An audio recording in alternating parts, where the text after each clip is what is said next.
ఎరా సోషల్ మీడియాలో మనుషుల్లా కనపడడం మానేశారా? నిద్ర లేచిన దగ్గర నుంచి పళ్ళు తోముకుంటూ ఓ గిబ్లి, పచ్చడిడ్లీ తింటూ ఇంకో గిబ్లి, కాఫీ తాగుతూ ఓ గిబ్లి, కాలం ముందు నిలబడి ఇంకో గిబ్లి. ఏదో కొత్త ఫీచర్ క్రియేట్ చేశాం కదా అనే ఆనందంలో మీకు చూపించి కంగ్రాట్స్ చెప్తారులే అనుకుంటే కనీసం మానవత్వం కూడా లేకుండా చాట్ జీపీటీ సర్వర్లు అరిగిపోయేలా, వేడెక్కి పొగలొచ్చి కరిగిపోయేలా యూజ్ చేస్తారా? కనీసం మాకు నిద్ర కూడా లేకుండా చేస్తారా? లిటరల్గా ఇదే మన చాట్ జీపీటీ ఓనర్ శామ్ మామ ఘోష. బట్ ఇదంతా కాయిన్కి వన్ సైడ్. ఇక్కడ ఇంకో డార్క్ సైడ్ కూడా ఉంది. మనం చూడని, చూసినా పట్టించుకున్న లైట్ తీసుకుంటున్న మోస్ట్ డేంజరస్ గేమ్ మనకి తెలియకుండా స్పైడర్ వెబ్లా మన చుట్టూ తెర వెనక అల్లుకుంటుంది. మనం ఇప్పుడు ఫన్నీగా ఉందని తెగ ఎగ్జైట్ అవుతూ యూజ్ చేస్తున్న ఈ గిబ్లీ మన జీవితాన్ని తలకిందులు చేసేలా ఒక డార్కెస్ట్ డేంజరస్ ప్లాన్కి జస్ట్ టీజర్ అంతే.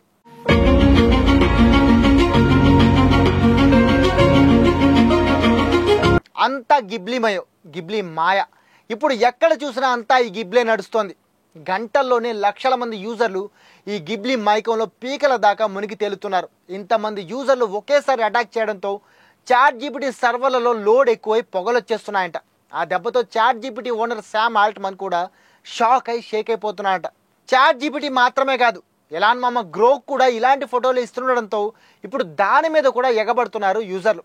ఈ ఫీచర్ సూపర్ అంటూ తెగ హ్యాపీ అయిపోతున్నారు. బట్ ఇది నిజానికి సూపర్ ఫీచర్ కాదు.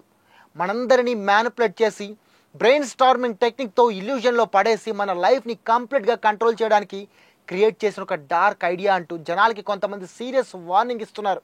బట్ వీళ్ళ వార్నింగ్ ఎందుకు ఇస్తున్నారో తెలుసుకునే ముందు ఒక్కసారి అసలు ఈ గిబ్లీ గురించి బ్రీఫ్గా తెలుసుకుందాం.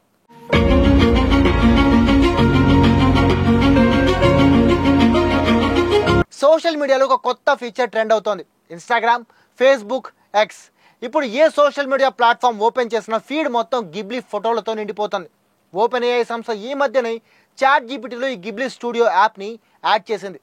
ఇక ఇది యూజర్లకి తెగ నచ్చేయడంతో విపరీతంగా వాడేస్తున్నారు. ఈ గిబ్లీ ఫీచర్తో మన ఫోటోలని కార్టూన్ ఫోటోలా మార్చుకోవచ్చు. వీటినే ఇప్పుడు యూజర్ సోషల్ మీడియాలో తెగ షేర్ చేస్తున్నారు. అండ్ ఈ ఫీచర్ వల్ల చాట్ జీపీటీ యూజర్ల సంఖ్య విపరీతంగా పెరిగిపోతుంది. గిబ్లీ ఫీచర్ యాడ్ చేసిన జస్ట్ 1 అవర్లోనే 1 మిలియన్ అంటే 10 లక్షల మంది యూజర్లు చాట్ జీపీటీకి యాడ్ అయ్యారని open AI CEO Sam Altman స్వయంగా ఎక్స్లో పోస్ట్ పెట్టి అనౌన్స్ చేశాడు. అయితే ఫస్ట్ చాట్ జీపీటీ తయారు చేసినప్పుడు 1 మిలియన్ యూజర్లు యాడ్ కావడానికి 5 రోజులు పట్టింది. బట్ ఇప్పుడు ఈ గిబ్లీ ఫీచర్తో జస్ట్ 1 అవర్లోనే 1 మిలియన్ యూజర్స్ వచ్చేసారు. అంటే ఆలోచించండి చాట్ జీపీటీ ఎంతలా పాపులర్ అవుతుందో.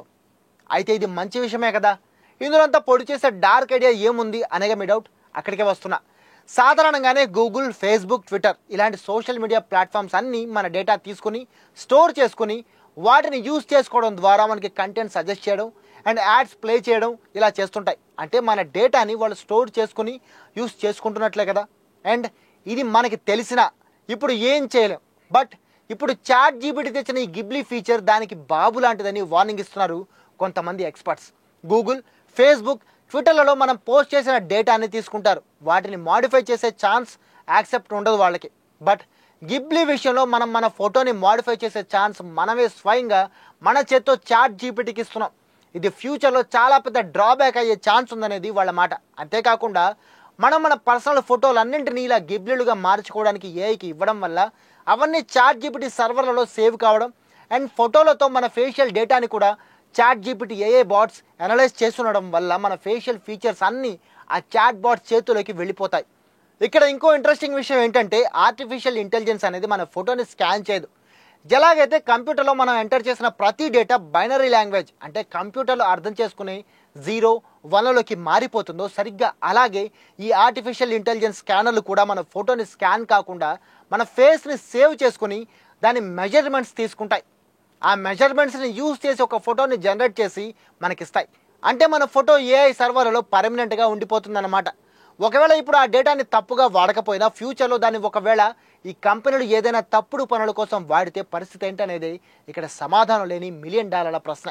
ఇదే కాకుండా ఒకవేళ టైం బాగాలేక ఆ డేటా ఏమాత్రం బ్రీచ్ అయినా సైబర్ టెర్రరిస్టులు ఊరుకుంటారా? మన లైఫే డేంజర్లో పడేస్తారు. ఎందుకంటే ఈ రోజులో మనం వాడుతున్న మొబైల్స్, ట్యాబ్స్, కంప్యూటర్స్, ల్యాప్టాప్స్ ఇలా అన్ని ఫేషియల్ లాక్ పెట్టుకుంటున్నాం. దీనివల్ల ఈ డేటా బ్రీచ్ జరిగితే వాటి ద్వారా మన ఎలక్ట్రానిక్స్ డివైజెస్ని కూడా కంట్రోల్ చేయొచ్చు. ఈ విషయాన్ని ఎక్స్పర్ట్స్ వార్నింగ్ ఇస్తున్నారు.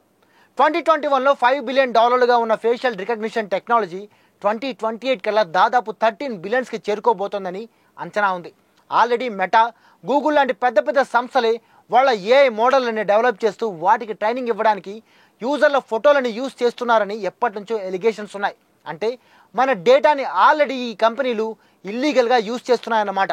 ఇది చాలా మన గూగుల్, ఫేస్బుక్, ఎక్స్, వాట్సాప్ లాంటి సోషల్ మీడియా అకౌంట్లకి అండ్ ఏ యాప్స్కి మన గ్యాలరీ, కెమెరా లాంటి సెన్సిటివ్ ఫీచర్స్ యాక్సెస్ కూడా ఇవ్వాలి. అది కూడా చాలా danger.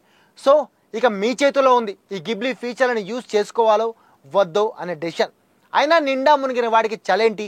Already Google, Facebook, Twitter తీసుకుంటున్నాయి కదా, ఇప్పుడు చాట్ జీపీటీ కూడా తీసుకుంటుంది అంతే కదా, తీసుకొని అంటారా? ఇక మీ కర్మ.